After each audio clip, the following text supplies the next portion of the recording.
जय हिंद दोस्तों, मैं हूं रईस शाह और आप देख रहे हैं कायदा रक्षक न्यूज। आइए नजर डालते हैं आज की अहम खबर पर। जय हिंद। अस्सलाम वालेकुम। मैं आए हुए तमाम ही लोगों का यहाँ बहुत बहुत शुक्रिया अदा करता हूँ। और हम लोग तकरीबन 15 अगस्त से आसिफ शेख रशीद साहब की सरपरस्ती में चाय पे चर्चा का जो प्रोग्राम है, आज हमारा बोर्ड किसी वजह से यहाँ पर आ नहीं पाया, तो हम ये जो प्रोग्राम कर रहे हैं, अल्हम्दुलिल्लाह मुझे यहाँ पर आकर बहुत खुशी हो रही है।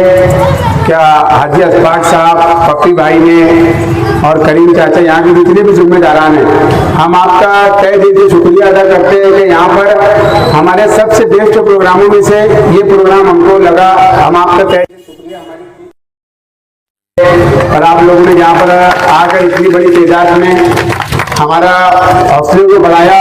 नौजवान बड़ी तादाद में यहाँ पर बुजुर्ग हजरात भी बहुत बड़ी तादाद में, जो मैं देख रहा हूँ कि खलील दादा के आने के टाइम पे जो लोग यहाँ पर रहा करते थे, आज वही चेहरे मुझे यहाँ पर दिखाई दे रहे, तो मुझे बहुत खुशी हुई कि आप लोगों ने खलील दादा के यहाँ पर जब आने के टाइम पे जो भीड़ लगा करती थी, तो आज मैं ये समझ रहा हूँ कि वो हमारे बीच में आकर मेरी हौसला अफजाई करे और मेरी सरपरस्ती करे, तो उसके लिए मैं आपका बहुत बहुत शुक्रिया अदा करता हूँ।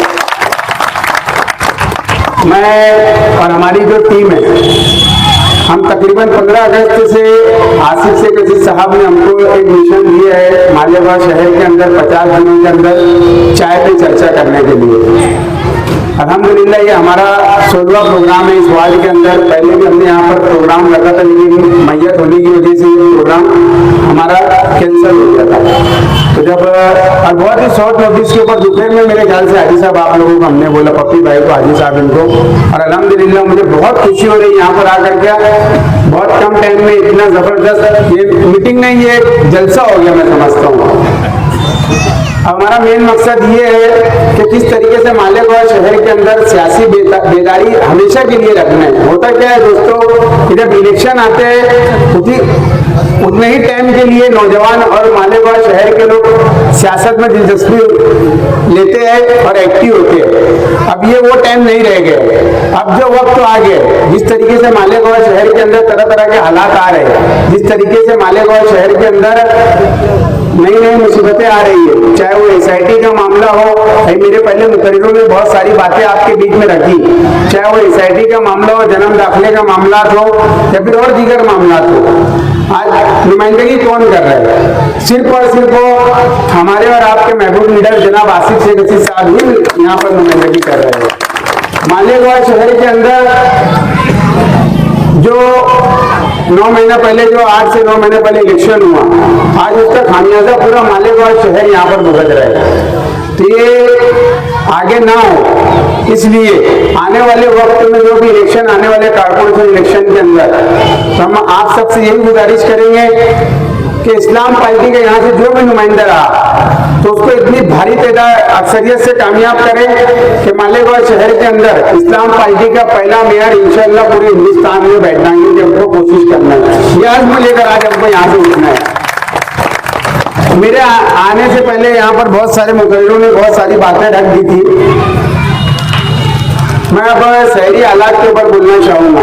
जैसे यहाँ पर तो सब हमारी जो पॉलिसी है, पार्टी की जो पॉलिसी है, तो वो चीज पिछले दिनों देखा होगा आपने, जो मालेगांव में बम ब्लास्ट हुआ, बम ब्लास्ट के मामला के अंदर जो RSS BJP के जो भी तंजीम के लोग थे, जो लोगों ने यहाँ पर बम को प्लान किया, उनको बाइज्जत बरी कर दिया गया।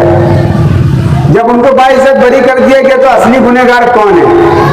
बिक्कू चौक में जब बम ब्लास्ट हुआ, तो उसका असली गुनहगार कौन है? बम के पैदल चल के यहाँ पर आया था, खुद ब खुद बम आया था। ये बहुत बड़ी सोचने की बात है। आज जब ये फैसला आया, तो आसिफ शेख रशीद साहब ने आगे बढ़कर हाईकोर्ट के अंदर जाने की बात की, और देवेंद्र फडणवीस जो CM है महाराष्ट्र के, उनको एक लेटर लिखकर ये चीज भेजी कि आप ऊपर की कोर्ट के अंदर इसको अपील कीजिए। तो ये नुमाइंदे का काम होता है। हमारे शहर का नुमाइंदा सिर्फ और सिर्फ मालेगांव शहर को बेवकूफ बनाने में लगा हुआ है। पिछले दिनों एक मीटिंग हुई उनकी कहीं पर भी, तो मैंने सुना कि उन्होंने कहा कि शेख रशीद परिवार ने 30 साल में क्या किया। अगर मैं यहाँ बताना बैठूंगा तो यहाँ पर मेरे को 3 महीने कम पड़ेंगे। शेख रशीद परिवार ने 30 साल में वो काम किया। शेख रशीद परिवार ने मालेगांव शहर के अंदर पहला सिविल हॉस्पिटल कायम किया। आज अल्हम्दुलिल्लाह मालेगांव शहर की आवाम वहां से फायदा उठा रही है। शेख रशीद परिवार ने ही हारून अहमद अंसारी हॉस्पिटल स्टार्ट किया। आज वहां से आवाम फायदा उठा रही है। शेख रशीद परिवार ने ही आसिफ शेख रशीद साहब ने मालेगांव फ्लाईओवर ब्रिज, जिसका नाम ख्वाजा मोइनुद्दीन चिश्ती रहमतुल्लाह अलैह, वो काम किया उन्होंने। मालेगांव शहर में अनगिनत काम, जैसे कि स्टडी सेंटर बनाना, यहाँ तक कि उर्दू घर बनाना, ये काम है शेख आसिफ के और शेख रशीद साहब के। आपने कहा कि 30 साल से क्या भुट्टे भून रहे थे क्या? आप तो भी तो आए हुए यहाँ पर मालेगांव शहर के अंदर सियासत में आए हुए 18 साल हो गए। आप भी सियासी बालिग हो गए ना, 18 साल में बालिग हो जाता ना इंसान, तो आपको भी 18 साल हो गए सियासत में आए हुए, आप भी सियासी बालिग हो चुके हो। आपने क्या काम किया? रोड कदर से उठ के कदू की सियासत की आपने, और आकर शेख रशीद परिवार के ऊपर आप बोल रहे हो कि भुट्टा भून रहे हो। और ना जाने आप एक आलिम दीन हो, आपके हाथ का इशारा क्या था? आप लोगों ने देखा होगा वीडियो के अंदर भुट्टा भूनने का जो उन्होंने बोला है, भुट्टा तो तुम भून गए 18 साल से। 7.5 साल महापुर किसका रहा? उनका ही महापुर रहा ना। आपने क्या काम किया 7.5 साल में? आपकी मेयरशिप में क्या क्या काम हुआ मालेगांव शहर के अंदर? आप 11 साल से एमएलए हो मालेगांव शहर के अंदर। मालेगांव शहर के आवाम के लिए आपने कौन सा बहुत बड़ा काम करके बताया? सिर्फ और सिर्फ प्रॉपर्टी बना रहे हो। मालेगांव शहर के लिए आपने कोई भी ऐसा काम नहीं किया कि आपके जाने के बाद में भी आपके कामों को मालेगांव शहर के लोग याद रखें। ऐसा कोई काम यहाँ के मौजूदा एमएलए ने नहीं किया है। आज जनाब मरहूम शेख रशीद साहब ने सिविल हॉस्पिटल बनाया, ये सदियों तक के याद रखेंगे उनका काम मालेगांव शहर। शेख रशीद साहब ने मालेगांव के अंदर मीठे पानी की पाइपलाइन लाई, ये सदियों तक के मालेगांव शहर की आवाम याद रखेंगे। आसिफ शेख रशीद साहब ने फ्लाईओवर ब्रिज बनाया, उर्दू मीडिया सेंटर बनाया, उर्दू घर बनाया, जिससे मालेगांव शहर के बच्चे फायदा उठा रहे हैं। सही है ना रईस भाई? आपने क्या काम किया? मालेगांव शहर के अंदर मुख्तलिफ इलाकों के अंदर स्टडी सेंटर बनाया, फ्लाईओवर ट्रस्ट बनाया, जहां पर 1.5 से 2 लाख रुपए में बच्चा बाहर जाकर नीट का एग्जाम देता था। जी साहब, आज वही बच्चा अपने मोहल्ले में, अपने शहर में रहकर नीट का एग्जाम दे रहा है, वरना औरंगाबाद, नासिक, मुंबई जाकर उसके लिए एग्जाम देना पड़ता था। स्टडी सेंटर बनाया। हारून अहमद अंसारी हॉस्पिटल शेख रशीद साहब के दौर में बना। आज आप देख लो जाकर, वाडिया हॉस्पिटल के अंदर फिर से जो उसको तोड़कर दोबारा बनाने का काम शेख रशीद साहब की वजह से स्टार्ट हुआ। आज अली अकबर हॉस्पिटल का काम स्टार्ट है दोबारा से। ये होते हैं काम जो सदिया जमाना याद रखेगा। आप तो सिर्फ मालेगांव शहर को एड़ा बना रहे हो, दूसरा कोई काम नहीं कर रहे हो। मालेगांव शहर के अंदर आपने बोला कि सीमेंट रोड की बुनियाद हमने रखी।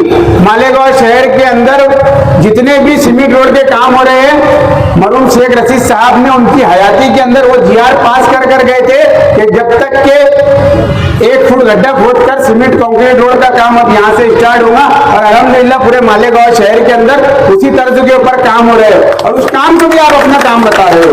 झूठ बोलने की भी इंतहा होती है। आपके महापुर 3 मरतबा यहाँ पर रहे, आपने 7.5 साल आपके महापुर रहे, क्या काम किया ये बताओ ना। हमारे घर के जितने भी महापुर है, कुछ न कुछ बड़ा से बड़ा कारनामा अंजाम देकर उन्होंने गए। आपने क्या काम किया? आपने सिर्फ और सिर्फ मालेगांव शहर की आवाम को बेवकूफ बनाने का काम किया। हमसे हिसाब मांग रहे हो? आओ बैठो आमने सामने, हमारे घटना से वर्कर आएगा आपके सामने, तुम्हारे काम बताना और हमारे काम देखेगा तुमने आकर के शेख रशीद खानवाजी ने क्या काम किया है और जनाब आसिफ शेख रशीद साहब ने क्या काम किया। आकर झूठ और गुंडाई फैलाने से कुछ नहीं होने वाला है। मालेगांव शहर की आवाम जाग चुकी है, बाशऊर मालेगांव शहर की आवाम है।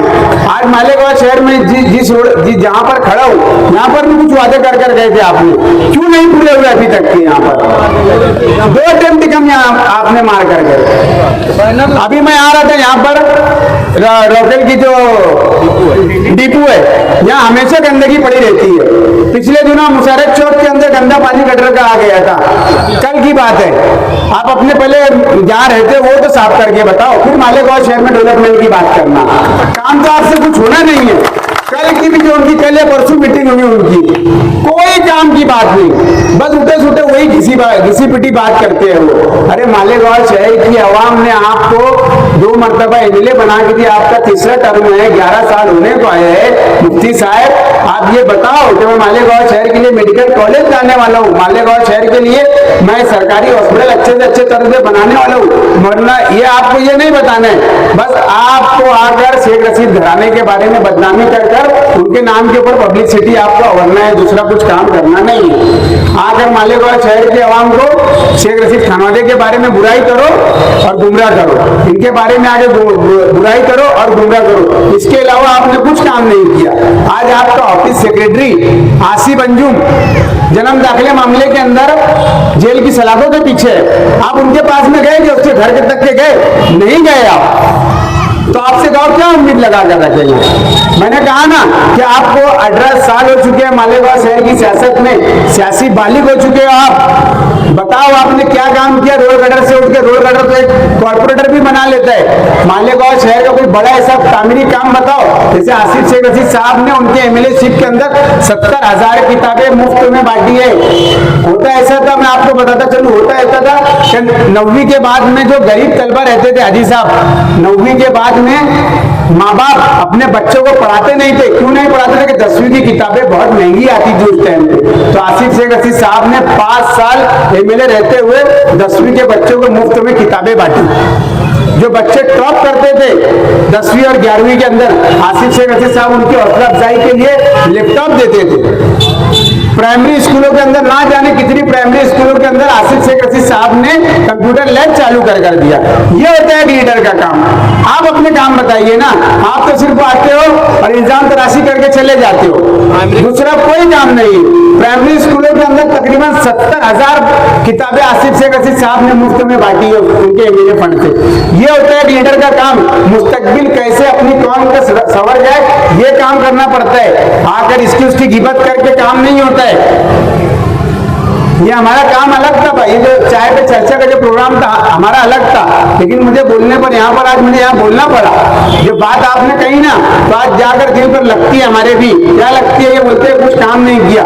मैं बोल रहा हूँ ना, मैं अभी आज यहाँ पर आपका वार्ड है, यहाँ कोई आपका अंडर बंडर या भक्त होगा ना, जाकर उनको बोलो कि एहसान आधा घंटा यहाँ बैठा है, आकर उससे बात। मैं तुमको बताता हूँ शेख रशीद परिवार के क्या क्या काम है, सबूत के साथ बताऊंगा। पेपर पे काम नहीं बताऊंगा मैं आप लोगों के जैसे। पेपर के ऊपर सिर्फ बिल नहीं निकाले हमने पेपर चलाकर जमीन के ऊपर काम कर कर बताया है शेख आसिफ ने और शेख रशीद साहब ने। तो मैं इतने दावे के साथ में बोल रहा हूँ, भेजो आपकी कोई भी टीम होंगी, आप खुद आना चाहते होंगे तो हम यहाँ बैठे आपको काम बताएंगे। मेरी उंगली पकड़ के चलना, मैं बताऊंगा ये काम है शेख रशीद परिवार के 30 साल में, ये काम दिए शेख रशीद परिवार ने मालेगांव शहर को। आपने क्या दिया 18 साल के अंदर? बताओ मुझे ना, तो मैं भी यहाँ पर बैठता हूँ। आप मेरा चैलेंज कबूल करो, मैं आपका चैलेंज कबूल करता हूँ। तुम्हारे काम बताओ, मैं हमारे काम बताता हूँ। होंगी हिम्मत तो बैठता हूँ मैं यहाँ आधा घंटा, बुलाओ मुझे यहाँ पर। अभी रही बात यहाँ पर, अभी मुझे बताया वो याद अली क्या बोलते, काली मुंडी का सफेद बैल, मतलब बहुत राउंड मार रहा है इधर। हाँ, कभी कुछ काम करेगा इधर, करेगा जीजा कुछ काम? कभी कुछ काम नहीं करे तुमने, खबरीगिरी के अलावा कुछ काम नहीं करे। मैंने पिछले दिनों गेंदा मैदान के अंदर मीटिंग हुई थी, मैंने वहां पर बोला वहां के लोगों को कि यार कब तक कि ये पुराने बर्तन यहाँ आवाज करें, कुछ जरा नए चेहरों को लाओ यहाँ पर, वही पुराने बर्तन आवाज कर रहे हो। मेरा मुंह मियां मिट्टू, ऐसा ना, मेरा मैं। हाँ, अगर तुम्हारे अंदर ही भैया इतनी हिम्मत होगी ना, तो पूरे की पूरी 84 सीट उतार के बताना, ना तो फिर मौलाना का नारा छोड़ के इलेक्शन लड़ गया। तुमसे वो नहीं होने वाले, तुमसे सिर्फ खबरीगिरी होने वाली है। गरीबों के धंधे के ऊपर कैसी खबर दे के रेड गिरवाना, तुमसे सिर्फ ये होने वाला है, दूसरा कुछ काम होने वाला है नहीं तुमसे। कोई रिक्शा वालों के बारे में बोलोगे वो लीगल प्रोसेस है या इलीगल प्रोसेस है, वो डिपार्टमेंट का काम होगा। मैं पिछले दिनों बताता चलो, रमजान महीने के अंदर हमारे ऑफिस के ऊपर एक बुजुर्ग आए थे, तकरीबन उनकी करीम चाचा 60-65 साल उम्र होगी उनकी। वो बुजुर्ग आदमी, उसकी रिक्शा के ऊपर उसका घर चलता था, 4 बच्चे थे उनको, चारों लड़कियां थी। रिक्शा जमा हो गई आरटीओ ऑफिस के अंदर। उसी दौरान वो इतनी तकलीफ से वो आदमी गुजरा कि उनकी बीवी की भी मौत हो गई। वो रिक्शा के ऊपर उनका पेट पलता था। वो रिक्शा तुमने जाकर, अरे जो इलीगल है उनका तुम बताओ ना जाकर। आज वो बड़े मियाँ की बीवी की उसी टाइम पर मौत हो गई। आज वो भाड़े की रिक्शा लेकर चला रहे हैं, उनको 4 बेटियां, वो यतीम हो गई। ये काम है ये लोगों के। और आकर बोलते कि हमको क्या बोलते, बॉस बोलो। अरे वैसा मुंह तो बना देना, पहले बॉस बोलेंगे लोग, अपने आप को बॉस बोलने बोल रहे। किरदार वैसा बनाओ, काम वैसा कराओ कि लोग सामने में तुमको बॉस बोले। हमारे बॉस थे खलील दादा, सामने से लोग बोलते थे बॉस आ रहे, रुक जाते थे पब्लिक, तुमको देख के पब्लिक रुक जाती, तुमको पब्लिक देख के भाग जाती। तुम्हारी हरकत वैसी है, क्योंकि तुमको बोलने का ढंग नहीं है, तुमको बोलने का सलीका नहीं है। कब क्या चीज बोलना चाहिए ये चीज तुमको सलीका नहीं है। अगर तुम्हारे अंदर इतनी, तुम बोलते ना मैं सीनियर कॉर्पोरेटर है, ये है, अगर तुम्हारे अंदर इतनी हिम्मत होगी ना तो मौलाना का पैजामा पकड़ के ना, तुमने कुर्ता पकड़ के बिना इलेक्शन लड़के बता देना, ये वार्ड की जो आवाम है तुम्हारे को तुम्हारा घर का रास्ता बता देना, समझे। तुम्हें हिम्मत है नहीं, तुमने जो गद्दारी करे ना, तुम्हारी वोट जो बेचे ना, तुम्हारा भी उतना ही हाथ है। यहाँ का जो 16 नंबर वार्ड का जो कॉर्पोरेटर है, तुम्हारा भी उतना ही मालेगांव शहर को बर्बाद करने में हाथ है जितना मुफ्ती इस्माइल साहब का मालेगांव शहर को बदनाम करने में हाथ है। अगर तुम गद्दारी नहीं करते, अपनी वोटों का सौदा नहीं करते, मैं इस वार्ड के लोगों से खास तौर से बोलना चाहूंगा कि बहुत हो गया, अब लोगों को पहचानिए कौन मालेगांव शहर का भला चाहता है, कौन मालेगांव शहर के लेकर चलना चाहता है, कौन मालेगांव शहर के लिए आवाज उठाता है, कौन मालेगांव शहर को अपने दिलों के अंदर, मालेगांव शहर वालों के लिए दिल के अंदर अपनी तड़प रखता है। आप ढूंढ कर देख लो, सच्चे दिल पर, अपने दिल के ऊपर हाथ रखकर देखना। आज के पीरियड में सिर्फ एक ही लीडर तुमको नजर आएगा, जनाब आसिफ जी गसी साहब, दूसरा कोई नजर नहीं आने वाला है, वरना सिर्फ और सिर्फ सब अपने मुफाद के लिए सियासत कर रहे हो। आज क्या जरूरत है आसिफ शेख हसीद साहब को 2 मरतबा इलेक्शन हारने के बाद में भी आप लोगों के लिए लड़ने के लिए? मैं हर मीटिंग में ये चीज बोलता हूँ कि शेख आसिफ साहब को क्या घर परिवार नहीं है? अल्लाह ने उनको इज्जत से नहीं नवाजा, हर एक चीज से अल्लाह ने उनको नवाजा है, लेकिन फिर भी आज आसिफ शेख हसीद साहब सुबह से लेकर शाम तक गरीबों के और मालेगांव शहर के मसले मसाइल को हल करने के लिए लगे हुए रहते हैं। क्यों लगे हुए रहते हैं? क्योंकि अल्लाह ने उनके दिल के अंदर कौम मिल्लत के लिए तड़प रखी है।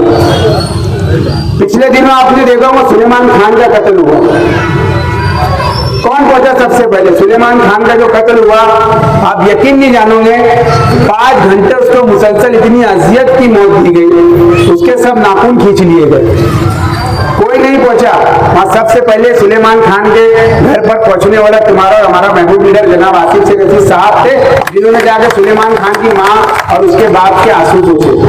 इसको बोलते हैं लीडर, इसको बोलते हैं कौम का हमदर्द। हर जगह आसिफ शेख हसीद साहब नुमाइंदगी कर रहे हैं। तो नौजवानों, हम आपको जगाने के लिए आए कि आइए हमारी यूथ की बॉडी के साथ में जुड़िए।